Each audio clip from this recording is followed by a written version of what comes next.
Well, when you think about climate change, you probably think about tailpipes and smokestacks, but constructional materials like concrete and steel account for a significant portion of our emissions. That's right. Well, one way to combat that, using an emerging new form of timber. And Kel Williams takes us inside an Oregon State facility where engineers are building and testing the future of construction. Take a look.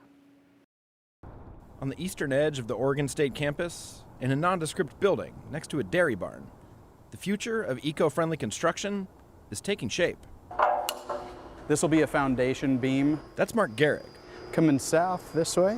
a lab technician at the Emerson Advanced Wood Products Lab at OSU. This beam will be cut to a very specific length. The lab specializes in the design, manufacture, and structural testing of mass timber. Now, if you've never heard of mass timber, in its simplest form, it's basically just a lot of small pieces of wood glued together. But there are a bunch of different kinds. So this is a glue lam. It's made with like 2x6s that are finger jointed on the ends and then glued at a factory to make a structural beam. And they custom make these according to your structural needs. Aside from glue lams, there's LVL, or laminated veneer lumber. There's also CLT, or cross-laminated timber, which is usually made up of 2x6s. And there's MPP, or mass plywood panels. Mass ply is plywood glued in layers. Instead of using 2x6s, they start with structural plywood and glue it in 1 inch increments to make a structural panel, and that's what our building is made out of here. I mean, isn't plywood just essentially layers of wood glued together already? It is indeed. It's just very large. It's macro plywood. To create and test all those different kinds of mass timber, Gehrig oversees a lot of impressive machinery. There's a CNC machine, which can cut and drill and shape and carve pieces of timber into just about any shape. There we are. You can see the beam is modeled to length, and then the whole pattern that we're machining into it is there. There's a giant planer, We mainly use this to plane 2x6s. used to prep the wood before the pieces are glued together. One of the important factors to making CLT is getting like fresh surfaces with the same moisture content. And there's a massive press This is called a cold press. for gluing whole panels. We can make glue lam with it. We can make full CLT panels with it. That's that machine. Cool. There's also a robotic arm. This is your most futuristic looking machine. It absolutely is. This is the one where everybody oohs and ahs. Like you might see on an industrial assembly line. Can you make it move around for us? I can make it move around for you.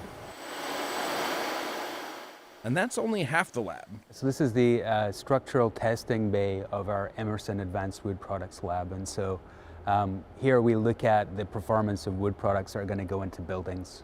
Well, yeah. And, That's Ian McDonald, director of the facility. And from here on over, we have this 4.5 foot thick concrete slab with all these reinforced anchor points in them.